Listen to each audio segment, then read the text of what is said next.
So here's the rookie mistake, okay, that I see. Creating their business, a lot of people create their business without leverage or scale and eventually get burnt out trying to prospect. And they don't have enough clients and customers. This is almost everybody. They get burnt out. Even if you love what you do and you're passionate, there's still a way to get burnt out if you don't like prospecting or you're sick of chasing clients. Because you're like, dude, I have the best product and the best brand. Why am I chasing people? Because you're positioned the wrong way. Right? So keep that in mind. So the right mindset. This is something I added because it's just a no-brainer, but you have to have a genuine core, unshakable belief that you can and will do anything you put your mind to in this type of genre, period, and you have to fully believe that whatever you're giving and selling is 100 times the value that they're getting.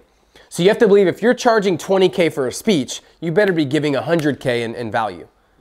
If you're charging $1,000 for a course or 15 grand for a video or whatever, you better fully believe deep down with every core fiber of your body that it's worth way more.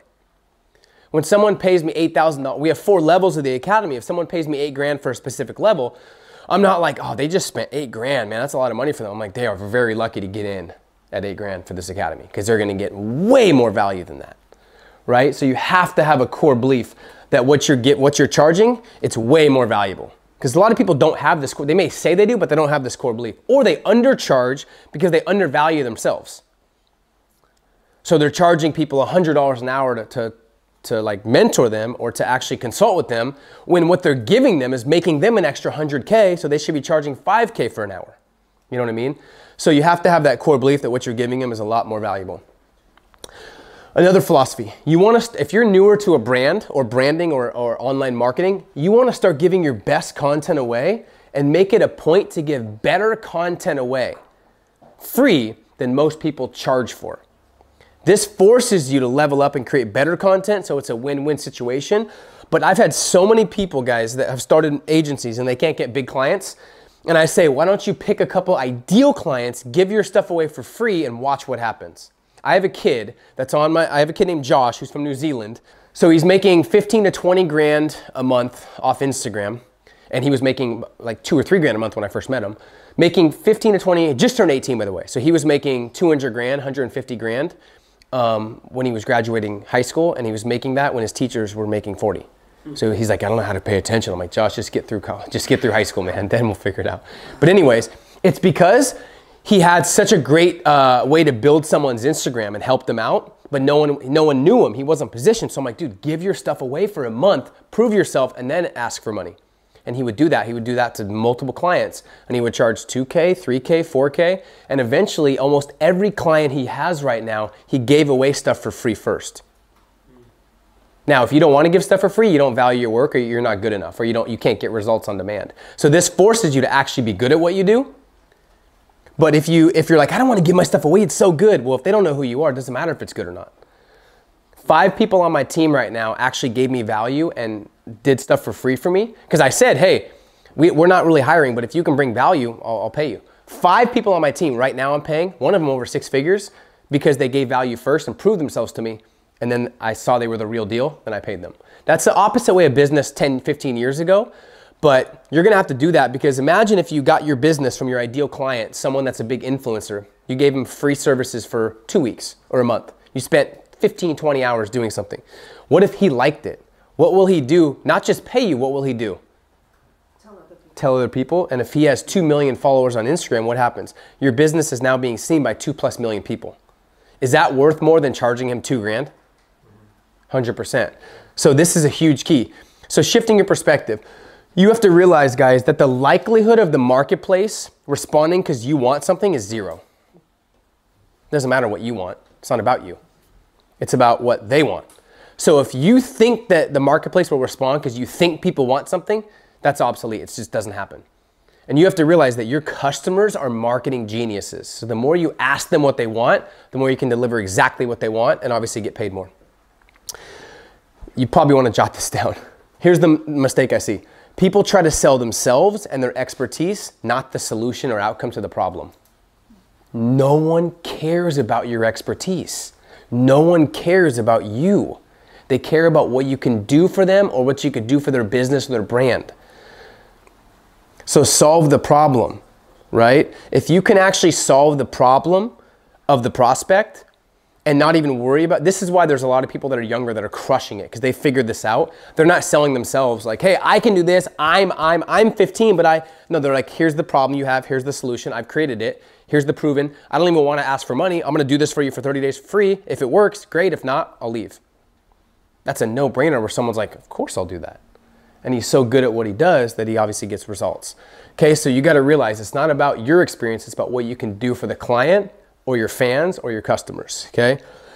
Another thing here is you never want to be known as just a speaker or just a salesperson or just an independent contractor or just an entrepreneur or just a mortgage broker. We talked about this a little bit.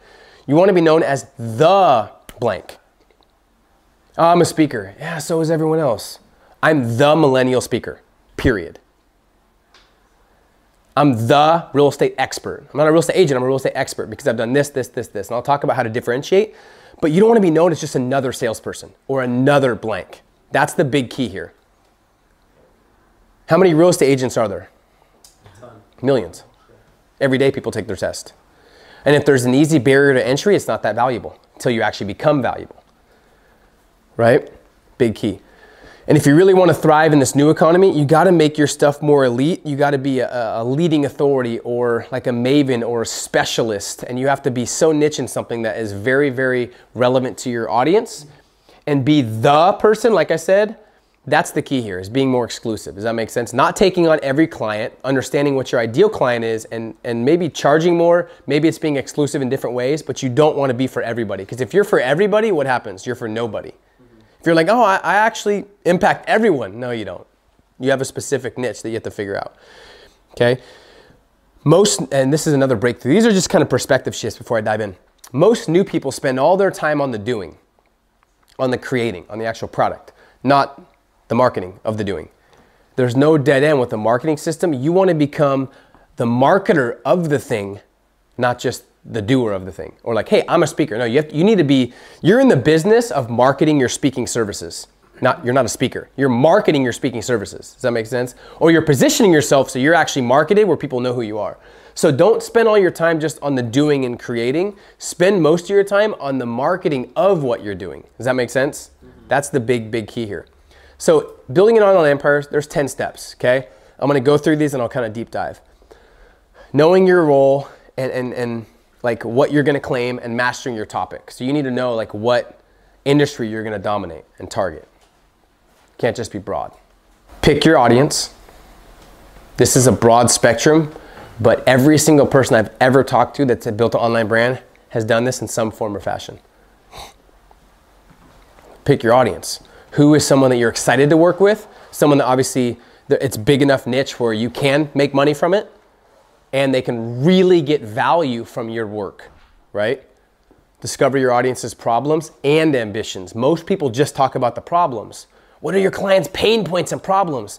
No, you want to know their problems, but also their ambitions. So if you're a real estate agent, you want to create marketing material that says, hey, the 5 biggest issues with real estate and how you can avoid all that when buying a house. So if you give them something like that, and they don't ask for any, and you don't ask them, hey, I'm the real estate agent that you should go with, you just give them that, they're like, wow, they just saved me a lot of peace of mind and gave me some great information. Maybe they sell houses. I'm gonna go list my house with them, right? So when you understand, here's a thought process you should think about. Think about your target audience. What do they lay in bed at night thinking about? Like what frustrates them at night where you could just go in there and solve that problem and say, hey, you know how you're thinking about this at night and this really frustrates you? Bam, we created something that could really help that. Define your story and establish who you're gonna be in the marketplace persona-wise strategically, okay?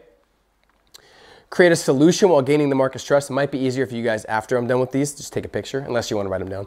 Create a solution while gaining the market's trust. We're gonna go through these. Create an online presence at every angle, of course. Leverage other people's proven platforms. So this is how you scale up your influence very fast. If you're getting 5,000 views on your website, go partner with a website getting 15,000 views, trade some content. There's you going up to 15,000. If you're on a podcast, if you do a podcast and you're getting 10,000 views, don't try to get on the biggest podcast in the world right away. Get on something that's maybe has 30,000 views. Work your way up that way. Does that make sense? Mm-hmm. Post and promote free content consistently. get promotional partners and cross promote with people, and then focus on your uniqueness and what differentiates your business, focus on innovation and customer service.